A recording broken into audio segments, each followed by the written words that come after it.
আসসালামু আলাইকুম। সাবেক প্রধানমন্ত্রী শেখ হাসিনা এবং পশ্চিমবঙ্গের নবনির্বাচিত মুখ্যমন্ত্রী শুভেন্দু অধিকারীকে নিয়ে বেশ কিছু গুরুতর অভিযোগ বা মন্তব্য করেছেন এলডিপির চেয়ারম্যান কর্নেল অলি আহমেদ, যদিও তার এই অভিযোগগুলো নেহায়েতই মিথ্যা। এখন প্রিয় দর্শক, আপনারা বলতে পারেন যে যদি মিথ্যা হয়েই থাকে তাহলে এগুলো নিয়ে আলোচনার কি আছে? আলোচনার অবশ্যই আছে। তার এই বক্তব্যগুলো তাৎপর্যপূর্ণ। এই কারণে তাৎপর্যপূর্ণ, বাংলাদেশের অধিকাংশ রাজনৈতিক দল এখনো কিসের উপরে ভর করে রাজনীতি করছে, তাদের কানেকশনগুলো কোথায় কোথায়, সেই বিষয়গুলো স্পষ্ট হয়ে ওঠে।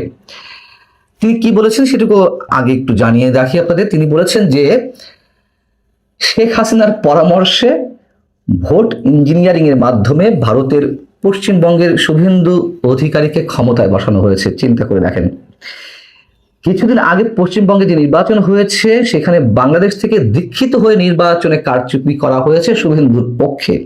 মমতাকে হারিয়ে শুভেন্দু অধিকারীকে ক্ষমতায় বসানো হয়েছে। মোটা দাগে এই হচ্ছে তার মন্তব্য।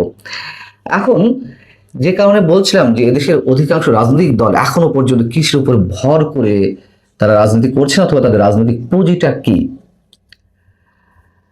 আমরা জানি যে কর্নেল অলি আহমেদ সবশেষ বাংলাদেশে যে নির্বাচন হলো, ত্রয়োদশ জাতীয় সংসদ নির্বাচন, সেই নির্বাচনের আগে জামাত নেতৃত্বাধীন জোটে যোগ দিয়ে তিনি নির্বাচন করেছেন এবং শোনা যায় যে বড় ধরনের গিভ অ্যান্ড টেকের মাধ্যমে তিনি জামাতের জোটে যোগ দিয়েছিলেন। যাও, সেগুলো নিয়ে তো আলোচনা আছে। এখন তিনি যে বক্তব্য দিয়েছেন সেই জায়গা থেকে প্রথম প্রশ্ন, শেখ হাসিনার বিরুদ্ধে অভিযোগ জানানোর মতন অনেক কিছু আছে,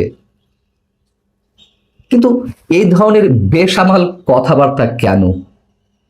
শেখ হাসিনা এতটাই শক্তিশালী হয়ে আছেন ভারতে অবস্থান করে বা আশ্রয় নিয়ে যে ভারতের মতন দেশের একটি রাজ্যে কে মুখ্যমন্ত্রী হবে সেটা নির্ধারণ করে দেন শেখ হাসিনা, আর শেখ হাসিনা সেই পরামর্শ অনুযায়ী চলেন সেখানকার প্রধানমন্ত্রী নরেন্দ্র মোদী।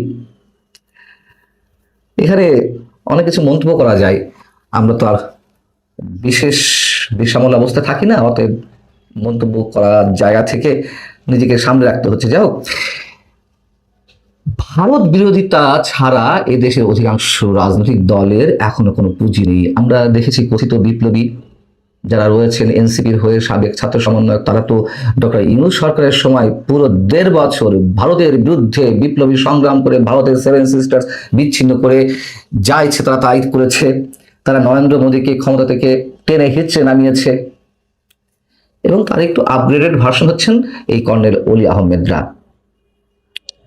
দ্বিতীয় প্রশ্ন যদি এভাবে উত্থাপন করি যে মমতার জন্য দরদটা কেন উতলে উঠছে, তার মানে কি এই যে আমরা যে শুনি বা জানি তৃণমূল কংগ্রেসের মমতা বন্দ্যোপাধ্যায়ের সঙ্গে এদেশের কথিত ইসলামপন্থী মৌলবাদী রাজনৈতিক বেশ কিছু প্রতিষ্ঠানের সঙ্গে বা দলের সঙ্গে একটা মারাত্মক কানেকশন ছিল। এদেশে মৌলবাদী শক্তির উত্থানের যে একটি ধারা বা একটা পর্যায়ে আমরা দেখেছি, পশ্চিমবঙ্গের মমতা বন্দ্যোপাধ্যায়ের একটা যোগসাজশ ছিল এবং 24শে যে গণঅভ্যুত্থান সেটির পিছনেও মমতার এক ধরনের পার্টিসিপেশন ছিল। তার কারণ পশ্চিমবঙ্গে আমরা দেখেছি মৌলবাদী সংগঠনগুলো যেভাবে একেবারে জ্বালাপোড়া আন্দোলন শুরু করেছিল শেখ হাসিনার সরকার পতনের জন্য। বিজেপি মানে নরেন্দ্র মোদীর যে ভারতীয় জনতা পার্টি, সেই দলটির যে হিন্দুত্ববাদী মৌলবাদী রাজনীতি সেটিকে নিশ্চয়ই আমরা সমর্থন করি না, কিন্তু তারা সেসব বিষয় কিছু না বলে মমতার পক্ষে দাঁড়াচ্ছেন। রহস্যটি আসলে কোথায়? এবং বিজেপি সম্পর্কে একটি কথা না বললেই নয় যে আমরা জানি যে বিজেপি হিন্দুত্ব মৌলবাদী সংগঠন, কিন্তু তারা তো ভারতের জাতীয়তাবাদী বিশ্বাসী। এদেশে যে মৌলবাদী রাজনৈতিক সংগঠনগুলো রয়েছে ইসলামপন্থী, তারা কি বাঙালি জাতীয়তাবাদী বা বাংলাদেশি জাতীয়তাবাদী বিশ্বাসী? তারা তো 71কেই স্বীকার করে না। এবং কর্নেল অলি আহমেদরা এই দেশকে জন্ম দিলেও পরবর্তীতে তারা তাদের আদর্শ ধরে রাখতে পারেননি বিশেষ সুবিধাবাদিতার জায়গা থেকে। মমতা বন্দ্যোপাধ্যায় যে তিস্তার পানি চুক্তি প্রায় 1.5 যুগ ধরে আটকে রাখলেন, সে বিষয়ে তো কর্নেল অলিরা কখনো মুখ খোলেননি, কথা বলেননি। পাকিস্তান ইস্যুতে কি এই কর্নেল অলি আহমেদরা বা এনসিপি কিংবা জামাত কোন শব্দটি করেছে? গত 1.5 বছরে মানে ডক্টর ইউনূসের জঙ্গি শাসনের সময় পাকিস্তানি গোয়েন্দা কর্মকর্তারা যে একের পর এক বাংলাদেশে এসেছেন, কোথায় কোথায় গোপন বৈঠক করেছেন, আঁতাত করেছেন, পাকিস্তানি জঙ্গিবাদী কার্যক্রমের সঙ্গে যেসব কথিত রাজনৈতিক দলের নেতাদের যোগাযোগ বা সম্পৃক্ততা, তারা যে বাংলাদেশে এসেছেন, আমাদের স্পর্শকাতর বেশ কিছু বাহিনীতে তারা যোগাযোগ বৃদ্ধি করেছেন, সেসব বিষয়ে টু শব্দটি করেননি।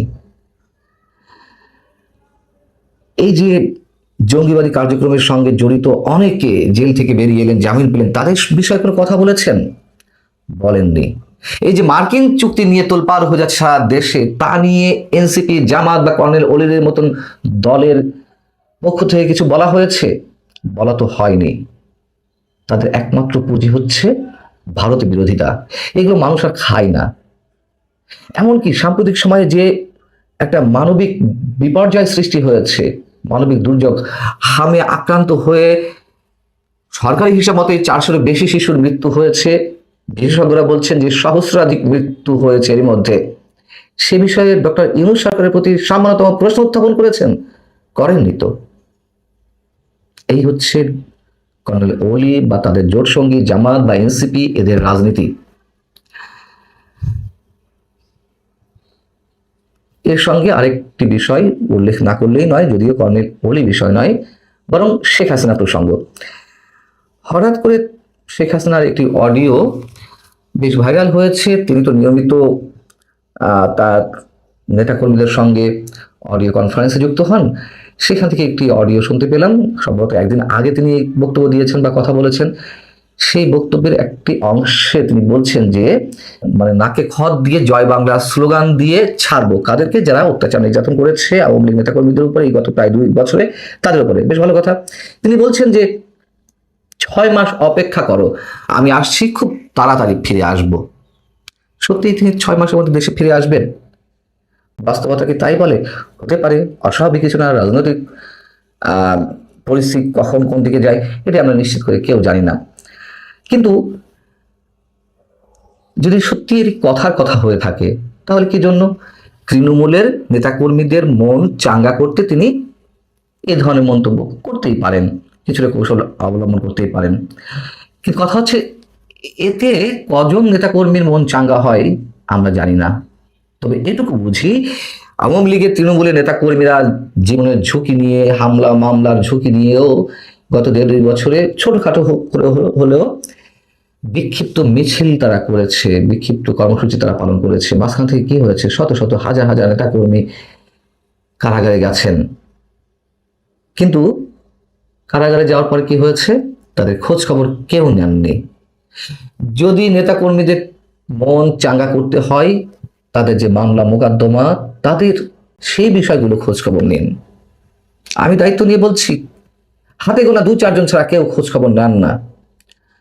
লাখ লাখ টাকা দিয়ে জামিন করাতে হচ্ছে, ভিটে মাটি বিক্রি করে অনেকে জামিনের চেষ্টা করছেন, তারপর অনেকে এখনো কারাগারে রয়েছেন। এসব মিষ্টি কথাই নেতাকর্মীদের মনে মানে চিড়ে ভেজবে না। আরো ভয়ঙ্কর যেটি, যে শেখ পরিবারের, বঙ্গবন্ধু পরিবারের সদস্যদের বিরুদ্ধে, যাদের বিরুদ্ধে অসংখ্য অভিযোগ ছিল, হাইব্রিড নেতা কর্মীর সৃষ্টি করেছে, বিভিন্ন দল থেকে যোগ দিয়েছে লেনদেনের মাধ্যমে, এবং অঢেল পরিমাণ সম্পদ দেশের বাইরে পাচার করেছেন, তারা বহাল তবিয়াতে আছেন। তারা তো সুখে শান্তিতে মোটামুটি আছেনই, কিন্তু নেতাকর্মীরা যত যা ঝুঁকি ঝামেলা, জীবনের ঝুঁকি নিয়ে সবকিছু করছেন, তাদের খোঁজ খবর তো নিচ্ছে না। বরং সেই বঙ্গবন্ধু পরিবারের সদস্যদের কাউকে কাউকে দেশের বিভিন্ন স্থানে আবার দলের দায়িত্ব দিয়ে পাঠানো হচ্ছে। নেতাকর্মীরা হতাশ। যাদের বিরুদ্ধে এই ধরনের অভিযোগ, আবার তাদেরকেই নেতৃত্বে আনার চেষ্টা করা হচ্ছে।